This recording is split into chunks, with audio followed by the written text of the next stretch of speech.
The late afternoon sun burned down on the quiet cul-de-sac as neighbors went about their business. It was one of those gated HOA communities where every blade of grass had to stand at attention and every fence was exactly the same shade of beige. The residents prided themselves on keeping standards high, but everyone also knew there was one woman who enforced those standards like a tyrant, the infamous Karen of the neighborhood.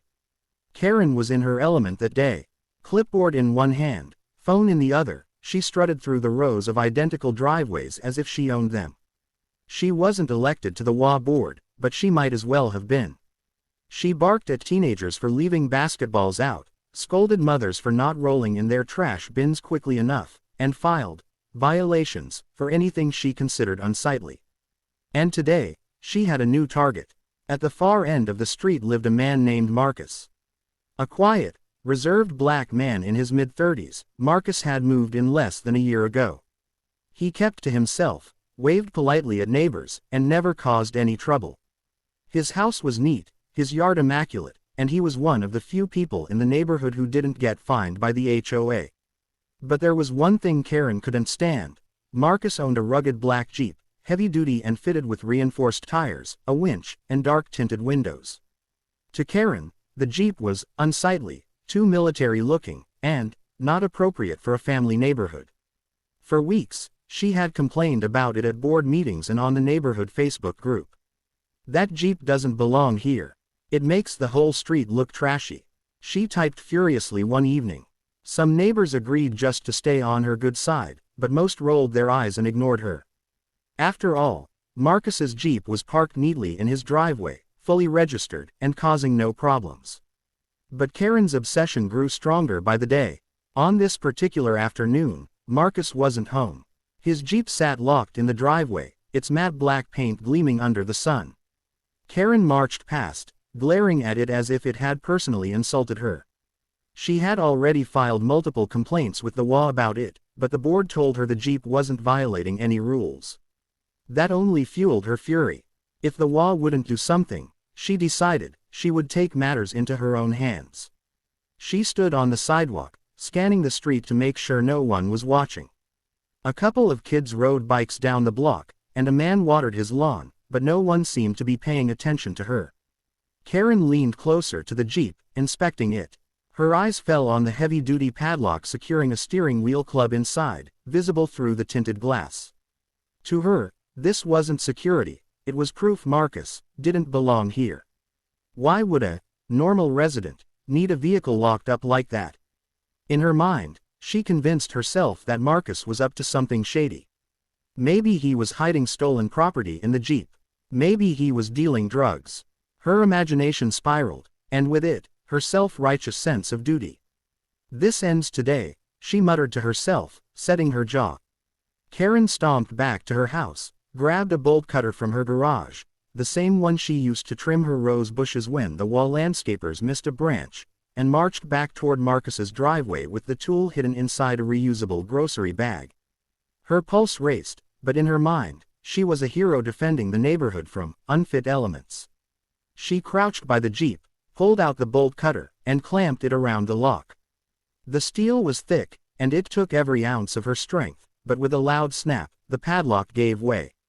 Karen smirked, tossing the broken lock into her bag. "There," she whispered, "no more eyesore. If he wants to keep this junk here, it's going to the tow yard." She reached for the door handle, tugged it open, and slid into the driver's seat as if she owned the vehicle. The scent of leather and faint traces of military-grade polish filled the cabin. The dash lit up with red and blue indicator switches, far more than any normal Jeep would have. There were radios, reinforced mounts, and discreetly covered compartments that didn't belong in a civilian car. Karen barely noticed. She just grinned, proud of herself, already imagining how she'd boast to the HOA about removing the problem vehicle. What Karen didn't know was that Marcus's Jeep wasn't just any Jeep. It belonged to an undercover police task force, and Marcus wasn't just her quiet neighbor, he was a decorated officer working on a joint operation with federal agents.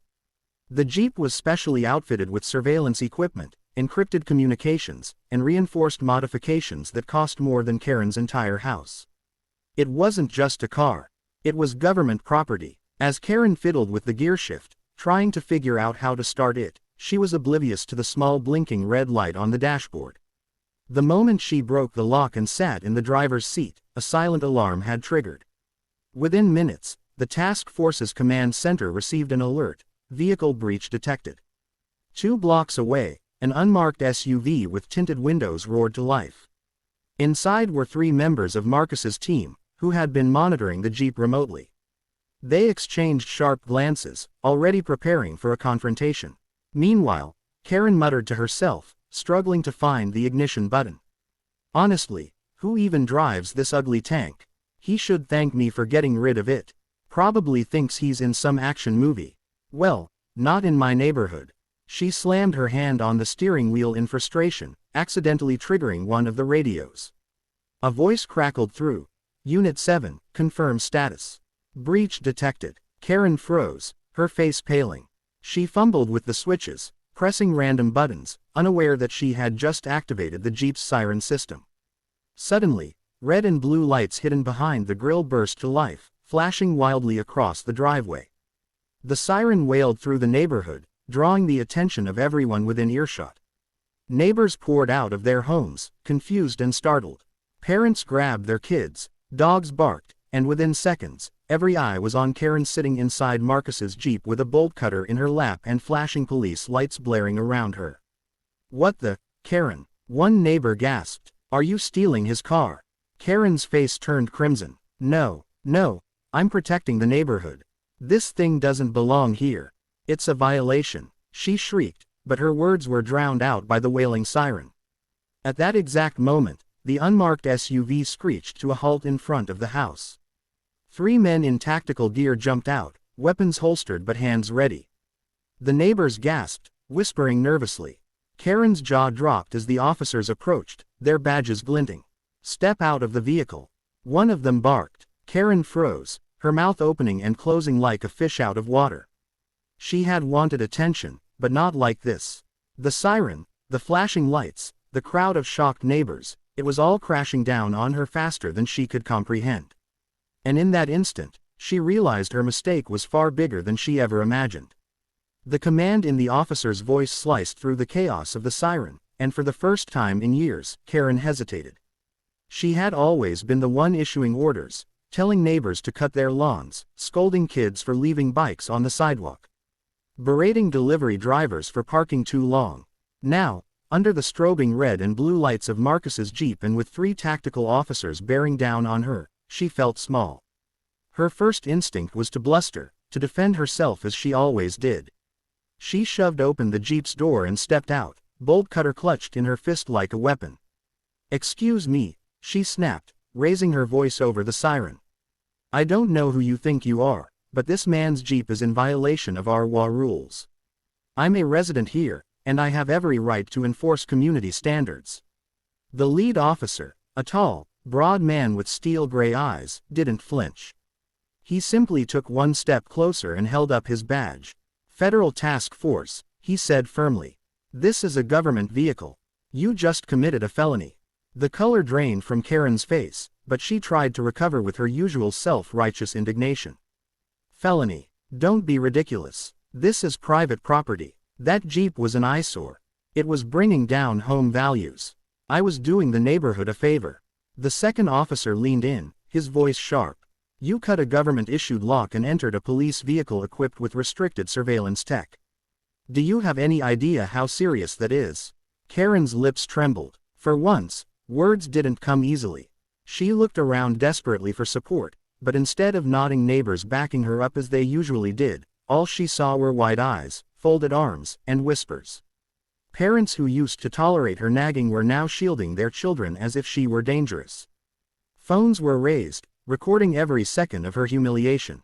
"Don't just stand there," she screeched, turning to the crowd. "You all know that Jeep didn't belong here. It's not my fault She stopped, realizing for the first time that Marcus wasn't even there. And then, as if on cue, a black sedan rolled smoothly into the cul-de-sac. The driver's door opened, and Marcus stepped out, calm and composed, his expression unreadable. He was still in his work attire. Dark jeans, a plain shirt, and a jacket that did little to hide the quiet authority in his posture. The neighbors collectively held their breath. Marcus had always been polite but distant, the kind of man who nodded hello but never lingered for small talk. Now, under the flashing lights, he walked toward the scene with deliberate steps, and for the first time, people realized just how little they knew about him. Karen pointed at him like an accuser in court. There, that's the man. He left this contraption in his driveway like it's some kind of war zone. He's the one violating HOA rules. I was just. Marcus stopped a few feet from her, his gaze steady. His voice, when he finally spoke, was calm but carried an edge of steel. You broke into my vehicle, Karen. The simplicity of the statement cut deeper than a shouted accusation. Karen flailed, searching for words. It's not your vehicle. You don't own. But Marcus raised a hand, and the lead officer stepped forward. Mr. Johnson, the officer said respectfully, we've secured the scene. The alarm triggered exactly as designed. She cut through the lock and attempted to tamper with the interior. Gasps rippled through the neighbors. Mr. Johnson. Marcus had always just been Marcus, to them, a quiet newcomer. Hearing him addressed so formally by federal agents shifted the atmosphere. Karen's eyes darted between Marcus and the officers, panic setting in. Wait a minute. You mean you actually work with them?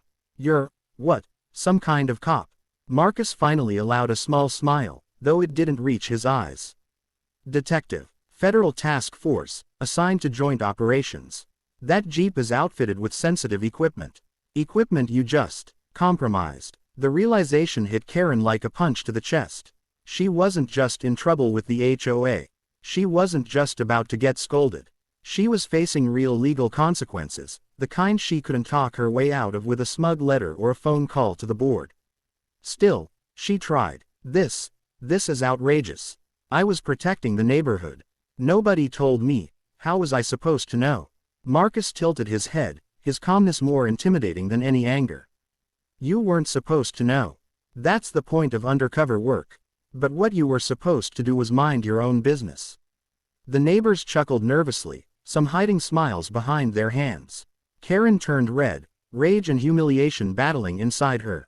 You can't arrest me. I'm a homeowner here. I know my rights, she shrieked. The lead officer shook his head slowly. Homeowner or not, you cut into federal property. That's destruction of government equipment and unauthorized entry into a law enforcement vehicle. We could take you into custody right now. Karen's knees buckled slightly. She clutched the bolt cutter like a lifeline, but when the second officer gently pried it from her hands, she didn't resist. The weight of reality was sinking in. At that moment, Marcus looked around at the gathered neighbors, his voice carrying across the cul-de-sac. I never wanted attention. I came here because I thought this would be a quiet place for my family. I've done everything by the book, paid dues, followed rules, kept my property clean. And yet, someone decided I didn't belong. The neighbors shifted uncomfortably. Everyone knew he was talking about Karen, but his words stung them all. How many times had they ignored her harassment? How often had they let her target others just to avoid becoming her next victim? Marcus's eyes returned to Karen, who now stood trembling, her confidence shattered. You wanted to expose me. Congratulations. Now everyone knows who I am. But more importantly, they know who you are. Karen opened her mouth to fire back, but no words came. The siren still blared from the Jeep until one of the officers reached in and silenced it. The sudden quiet was deafening. The lead officer turned to Marcus. Do you want to press charges? The question hung in the air. Neighbors leaned in, waiting. Karen's face went pale, her eyes darting frantically between Marcus and the officers. For the first time, she realized how close she was to losing everything, her reputation, her freedom, her precious standing in the neighborhood. Marcus studied her for a long moment. Finally, he shook his head. Not tonight. She's humiliated enough, but I want a full report filed with the HOA board. If she ever touches my property again, I won't hesitate. The officers nodded. Karen's relief was visible, but it was hollow. She hadn't been arrested, but her downfall was already in motion. The neighbors would never see her the same way again. As the task force packed up and the SUV pulled away, the crowd slowly dispersed. Whispers followed Karen as she slunk back to her house, shoulders hunched. For once, no one listened to her. No one believed her excuses. Marcus returned to his jeep, checking the lock and resetting the system. Before heading inside, he glanced toward Karen's house. He knew people like her didn't change overnight. But now, she knew who he was, and more importantly, she knew there were consequences she couldn't escape. The neighborhood was never going to forget what happened that day. And Karen, the self-appointed enforcer of HOA rules, had finally been exposed as nothing more than a meddler who picked the wrong target. For Marcus, it was a quiet victory. For Karen, it was the beginning of an exile in her own kingdom.